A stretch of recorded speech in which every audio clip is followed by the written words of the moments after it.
Filosofi Itachi Uchiha, shinobi yang sangat cinta kepada kedamaian dan desa. Semenjak kemunculan pertamanya, sosok Itachi selalu diselimuti dengan misteri. Ia selalu bersikap misterius dan bertingkah seperti menyembunyikan jati dirinya yang sebenarnya. Ketika flashback masa lalunya ditampilkan, Itachi diperlihatkan sebagai seorang kakak yang penyayang. Tetapi setelah peristiwa pembantaian klan Uchiha, tampaknya semua sikap baiknya itu hanyalah sebuah kepura-puraan saja. Namun, di akhir hidupnya, kebenaran hidupnya akhirnya terbongkar juga. Itachi sebenarnya memang seorang kakak yang penyayang dan cinta damai seperti yang dulu. Tetapi selama ini ia menyembunyikan semuanya. Selama menjadi anggota Akatsuki, tak satu pun anggota Akatsuki yang mengetahui akan kebenarannya ini, kecuali Obito Uchiha yang menyamar sebagai Tobi. Sebagai anggota Akatsuki, Itachi mampu mengontrol emosi dan perasaan dirinya sendiri dengan baik. Dan hampir tidak pernah menunjukkan ekspresi wajahnya saat bertarung. Wajahnya selalu terlihat tenang dan dingin. Walaupun begitu, sesekali Itachi juga pernah menunjukkan ekspresi terkejut di wajahnya saat berhadapan dengan lawan yang memiliki kekuatan dan kemampuan yang lebih hebat dari yang ia bayangkan sebelumnya. Tetapi ia masih bisa bersikap tenang. Saat bertarung, Itachi tidak pernah menunjukkan kesombongan atau rasa arogan. Setiap pernyataan yang ia buat tentang kekuatannya memiliki alasan, bahkan, tak jarang ia memuji kemampuan musuhnya. Selain memiliki kekuatan yang luar biasa, Itachi juga memiliki kecerdasan yang juga tak kalah mengagumkan. Itachi merupakan seorang ninja yang sangat pintar dan jeli dalam menghadapi segala situasi. Ia juga pintar dalam mengambil keputusan. Hal ini terbukti dari sikapnya yang tidak pernah panik setiap menghadapi musuh-musuhnya. Itachi juga memiliki intuisi yang baik. Ia hampir tidak pernah tertipu oleh musuhnya. Kalaupun iya, Itachi dapat dengan cepat menyadarinya. Meski berstatus sebagai seorang kriminal buronan tingkat S, yang telah menghabisi klannya sendiri tanpa ampun. Itachi sebenarnya seorang ninja yang tidak menyukai kekerasan dan pertarungan. Ia lebih suka menghindari pertarungan, atau setidaknya, ketika menjadi Anbu, Itachi pernah satu tim dengan Kakashi dan Tenzo, yang mengakui kemampuan Itachi lebih hebat bahkan dibanding mereka berdua yang senior. Kakashi juga menyadari bahwa kepribadian Itachi memiliki sisi gelap yang sadis akibat terlibat dalam banyak pertumpahan darah. Sebagaimana dirinya yang trauma atas kematian dua sahabatnya, Obito dan Rin. Itachi masuk ke Akatsuki bukan tanpa sebab. Selain untuk menguasai kekuatan Biju, Itachi masuk ke Akatsuki agar tujuan utamanya dapat terlaksana.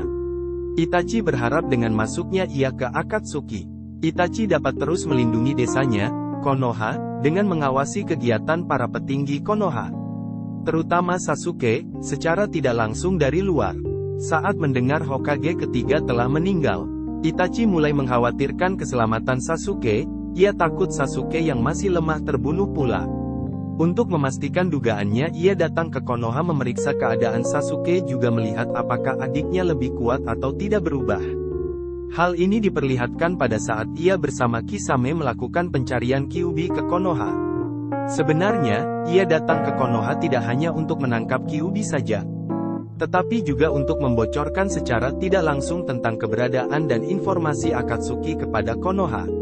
Serta memberitahukan secara tidak langsung kepada para petinggi Konoha bahwa ia masih hidup, agar para petinggi Konoha tidak mencoba berbuat yang tidak-tidak terhadap Sasuke.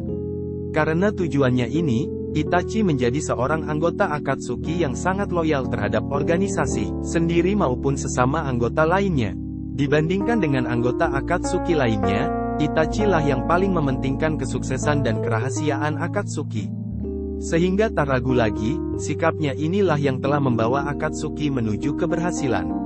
Walau sifatnya yang terkesan tenang, dingin, dan misterius, Itachi pernah menunjukkan sifat kasar dan bengisnya saat sedang berduel genjutsu dengan Sasuke. Saat itu, Sasuke mencoba untuk masuk ke dalam pikiran Itachi lewat genjutsu. Di sini, Itachi berkata terang-terangan kepada Sasuke bahwa tujuannya yang sebenarnya membiarkan Sasuke hidup adalah untuk mengambil matanya dan memperoleh Mangekyo Sharingan abadi. Itachi juga berkata bahwa klan Uchiha bukanlah apa-apa selain sebuah klan rendahan yang kotor, busuk dan keji. Semenjak banyaknya anggota klan yang tega membunuh teman dekatnya sendiri untuk memperoleh Mangekyo Sharingan, dan mengambil mata anggota klan Uchiha lainnya untuk mendapatkan kekuatan abadi Mangekyo Sharingan. Setelah genjutsu Sasuke ini hilang, Itachi bahkan juga mengatakan sendiri bahwa dirinya yang bersifat tenang, kalem dan dingin hanyalah sebuah topeng. Kepribadiannya, yang kasar, ini pun akhirnya terungkap sebagai sebuah kepura-puraan belaka. Itachi yang sebenarnya memang bersifat tenang, tetapi saat itu, ia berpura-pura untuk lebih memperkuat alasan adiknya membunuh dirinya.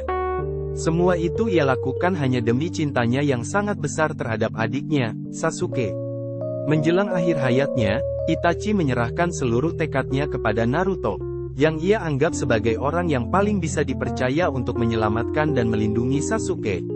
Setelah mendengarkan jawaban Naruto untuk tetap melindungi Sasuke dan juga sekaligus melindungi Konoha, Itachi sangat bahagia mendengar kebulatan tekad Naruto untuk terus melindungi Sasuke, dan tersenyum setelah mendengar respon dari Naruto. Itachi bahkan mempercayainya untuk bisa membawa Sasuke kembali ke jalan cahaya.